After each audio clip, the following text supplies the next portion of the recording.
Cambridge 19 Test 2, you will hear a number of different recordings. All the recordings will be played once only. The test is in 4 parts. You will have 10 minutes at the end of the test to transfer your answers to the answer sheet. Now turn to section 1. First, you have some time to look at questions 1 to 6.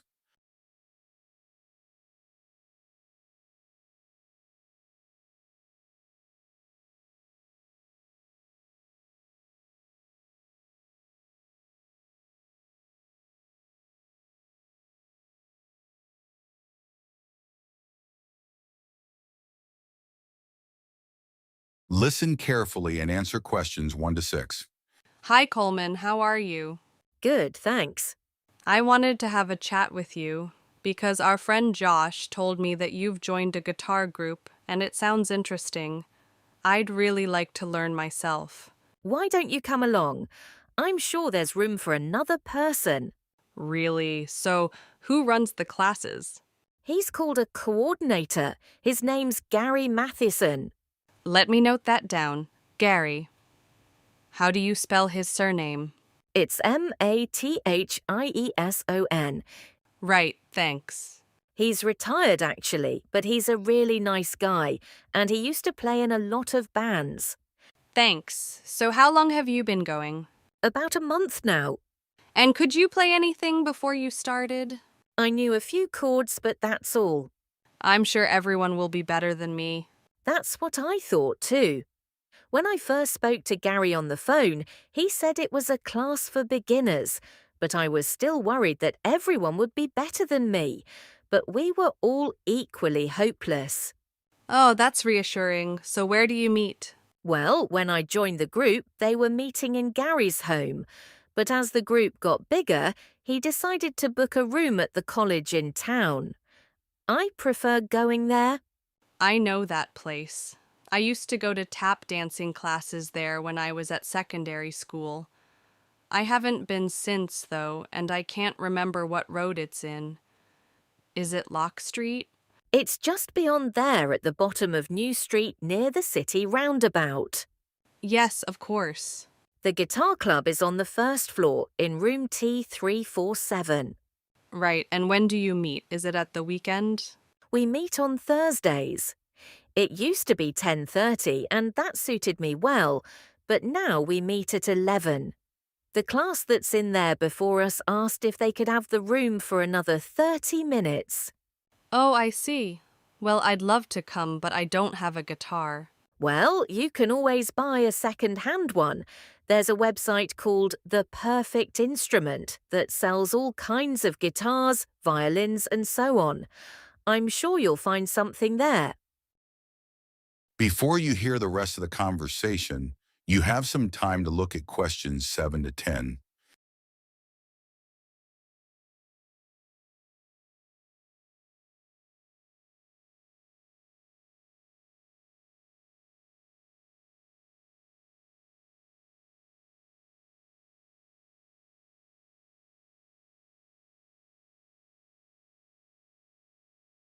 Now listen and answer questions 7 to 10. So what's a typical lesson like with Gary? Well, he always starts by getting us to tune our guitars. That takes about 5 minutes. Uh-huh. Some people have an app they use, but others do it by ear. Gary goes round and helps them, and while he's doing that, he tells us what he's going to do during the lesson. Right. First, we usually spend about 10 minutes doing some strumming. So is that using what are they called? Plectrums? No, we just use our thumbs. Much easier. Gary reminds us where to put our fingers for each chord, and then we play them together. Sometimes we all just start laughing because we're so bad at keeping time, so Gary starts clapping to help us. Do you learn to play any songs? Yes, we do at least one song with words and chords. I mean, that's harder than you think. Oh, I'm sure it is. That part of the lesson takes about 15 minutes. He often brings a recording of the song and plays it to us first. Then he hands out the song, and if there's a new chord in it, we practice that before we play it together. but really slowly. Do you do any finger picking? That's the last 10 minutes of the lesson, when we pick out the individual notes from a tune he's made up. It's always quite simple. That must be hard, though. It is, but people like it because they can really concentrate, and if we're all playing well, it sounds quite impressive. The only trouble is that he sometimes gets us to play one at a time, alone. That's scary. It is, but I've got used to it now. At the end, he spends about 5 minutes telling us what to practice for the following week. Well, thanks, Coleman. I'll go and have a look at that website, I think. That is the end of part 1. You now have half a minute to check your answers.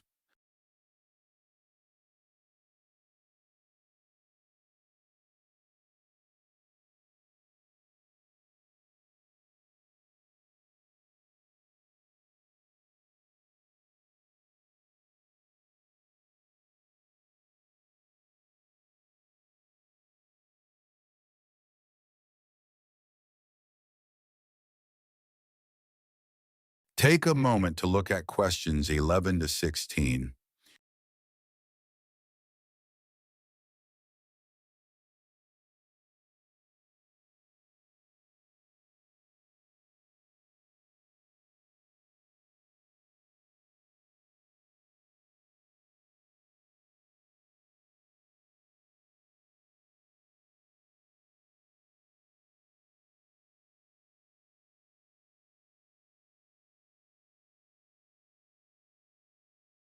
Now listen and answer questions 11 to 16.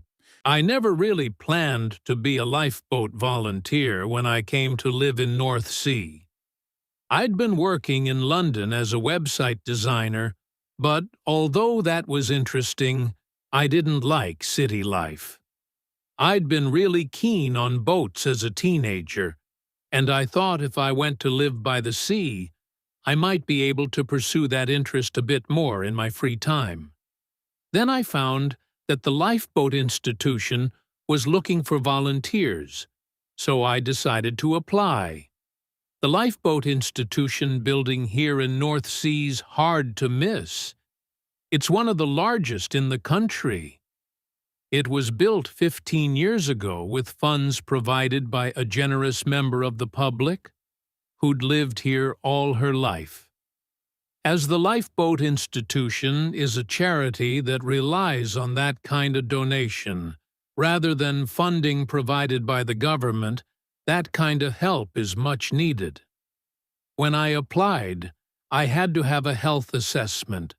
The doctors were particularly interested in my vision. I used to be short-sighted, so I'd had to wear glasses. But I'd had laser eye surgery 2 years earlier, so that was okay. They gave me tests for color blindness, and they thought I might have a problem there, but it turned out I was okay. When the Coast Guard gets an alert, all the volunteers are contacted and rush to the lifeboat station. Our target's to get there in 5 minutes. Then we try to get the boat off the dock and out to sea in another 6 to 8 minutes. Our team's proud that we usually achieve that. The average time across the country's 8.5 minutes. As well as steering the lifeboat, as a helmsman, I have the ultimate responsibility for the lifeboat. I have to check that the equipment we use is in working order. We have special life jackets that can support up 4 people in the water. And it's ultimately my decision whether it's safe to launch the boat. But it's very rare not to launch, even in the worst weather. As well as going out on the lifeboat, my work involves other things too. A lot of people underestimate how windy conditions can change at sea, so I speak to youth groups and sailing clubs in the area about the sorts of problems that sailors and swimmers can have if the weather suddenly gets bad. We also have a lot of volunteers who organize activities to raise money for us, and we couldn't manage without them.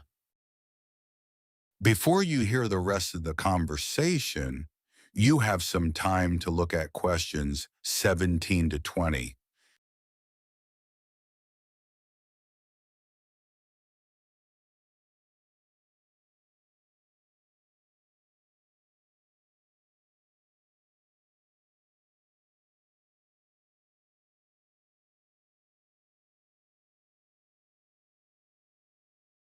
Now listen and answer questions 17 to 20. The training we get is a continuous process, focusing on technical competence and safe handling techniques, and it's given me the confidence to deal with extreme situations without panicking. I was glad I'd done a first aid course before I started, as that's a big help with the casualty care activities we do. We've done a lot on how to deal with ropes and tie knots. That's an essential skill. After a year, I did a 1-week residential course, led by specialists. They had a wave tank, where they could create extreme weather conditions, so we could get experience at what to do if the boat turned over in a storm at night, for example. Since I started, I've had to deal with a range of emergency situations. But the work's hugely motivating. It's not just about saving lives. I've learned a lot about the technology involved. My background in IT's been useful here, and I can use my expertise to help other volunteers. They're a great group. We're like a family, really, which helps when you're dragging yourself out of bed on a cold, stormy night. But actually, it's the colder months that can be the most rewarding time. That's when the incidents tend to be more serious, and you realize that you can make a huge difference to the outcome. So if any of you listeners are interested, That is the end of part 2. You now have half a minute to check your answers.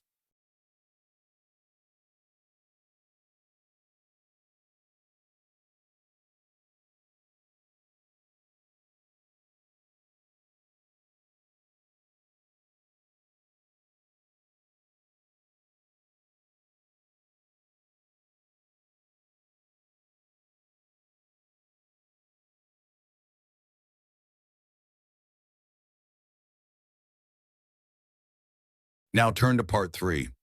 First, you have some time to look at questions 21 to 24. Hi Don, did you get the copy of the article on recycling footwear that I emailed you? yeah, it's here. I've had a look at it. So, do you think it's a good topic for our presentation? Well, before I started reading it, I thought recycling footwear, well, although it's quite interesting, perhaps there isn't enough to say about it, 'cause we put shoes in recycling bins, they go to charity shops, and that's about it. But there's much more to it than that. I realize that now, and I'm keen to research the topic more. That's great. One of the things I didn't realize until I read the article was just how many pairs of trainers get recycled. Well, a lot of young people wear them all the time now. They've become more popular than ordinary shoes. I know. I guess they are very hard-wearing. But don't they look a bit casual for school uniform? I don't think they're right for that. Actually, I think some of them look quite smart on pupils, better than a scruffy old pair of shoes.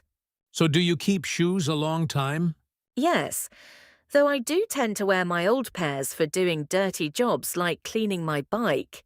I must admit, I've recycled some perfectly good shoes that haven't gone out of fashion and still fit, just because they don't look great on me anymore. That's awful, isn't it? I think it's common because there's so much choice. The article did say that recent sales of footwear have increased enormously. That didn't surprise me. But then it said that the amount of recycled footwear has fallen. It's 6% now compared to a previous level of 11%. That doesn't seem to make sense.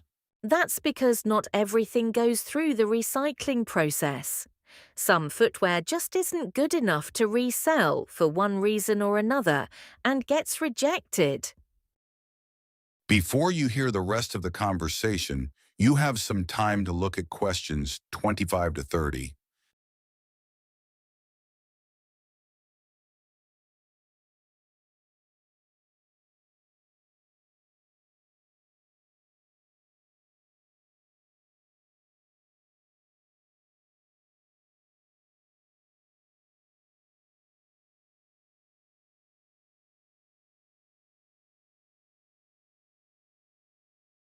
Now listen and answer questions 25 to 30. So let's find some examples in the article of footwear that was rejected for recycling. Okay. I think there are some in the interview with the recycling manager. Yeah, here it is. Hmm, let's start with the lady's high-heeled shoes. What did he say about those? He said they were probably expensive. The material was suede and they were beige in color. It looked like someone had only worn them once, but in a very wet field, so the heels were too stained with mud and grass to resell them. Okay, and the leather ankle boots. What was wrong with them? Apparently, the heels were worn, but that wasn't the problem. One of the shoes was a much lighter shade than the other one. It had obviously been left in the sun. I suppose even second-hand shoes should look the same. Sure. Then there were the red baby shoes. Oh yes, we're told to tie shoes together when we put them in a recycling bin, but people often don't bother. You'd think it would have been easy to find the other, but it wasn't. That was a shame because they were obviously new. The trainers were interesting. He said they looked like they'd been worn by a marathon runner. Yeah, weren't they split? Not exactly. One of the soles was so worn under the foot that you could put your finger through it. Well, we could certainly use some of those examples in our presentation to explain why 90% of shoes that people take to recycling centres or bins get thrown into landfill. What did you think about the project his team set up to avoid this by making new shoes out of the good parts of old shoes? It sounded like a good idea. They get so many shoes, they should be able to match parts. I wasn't surprised that it failed, though. I mean, who wants to buy second-hand shoes, really? Think of all the germs you could catch. Well, people didn't refuse them for that reason, did they? It was because the pairs of shoes weren't identical. They still managed to ship them overseas, though. That's another area we need to discuss. You know, I used to consider this topic just from my own perspective, by thinking about my own recycling behaviour without looking at the bigger picture. So much happens once shoes leave the recycling area. It's not as simple as you first think, and we can show that by taking a very different approach to it. Absolutely, so let's discuss. That is the end of part 3. You now have half a minute to check your answers.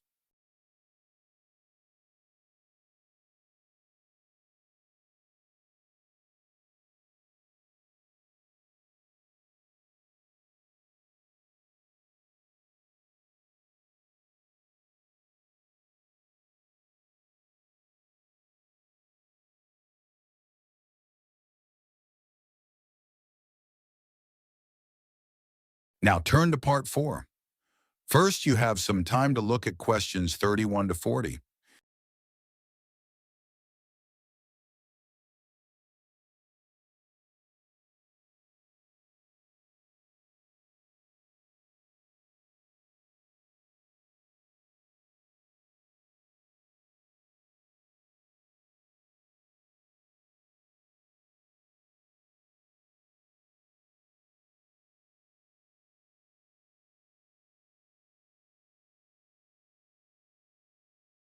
Now listen and answer questions 31 to 40. For my project on invertebrates, I chose to study tardigrades. These are microscopic, or to be more precise, near microscopic animals. There are well over 1,000 known species of these tiny animals, which belong to the phylum Tardigrada. Most tardigrades range in length from 0.05 to 1 millimeter, though the largest species can grow to be 1.2 millimeters in length. They are also sometimes called water bears. Water, because that's where they thrive best, and bear because of the way they move. Moss piglet is another name for tardigrades because of the way they look when viewed from the front.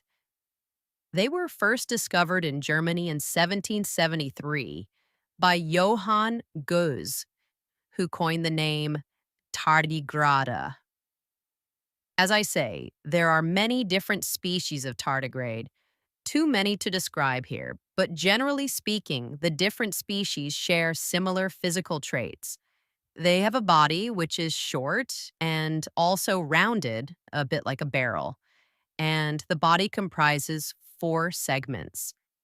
Each segment has a pair of legs, at the end of which are between 4 and 8 sharp claws. I should also say that some species don't have any claws. What they have are discs, and these work by means of suction. They enable the tardigrade to cling to surfaces or to grip its prey. Within the body, there are no lungs or any organs for breathing at all.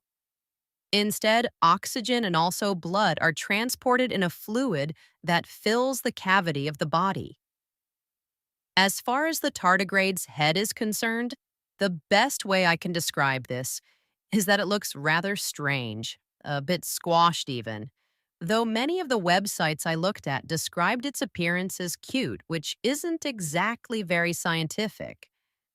The tardigrade's mouth is a kind of tube that can open outwards to reveal teeth-like structures known as stylets.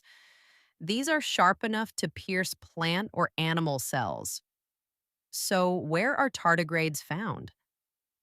Well, they live in every part of the world in a variety of habitats, most commonly on the bed of a lake, or on many kinds of plants or in very wet environments.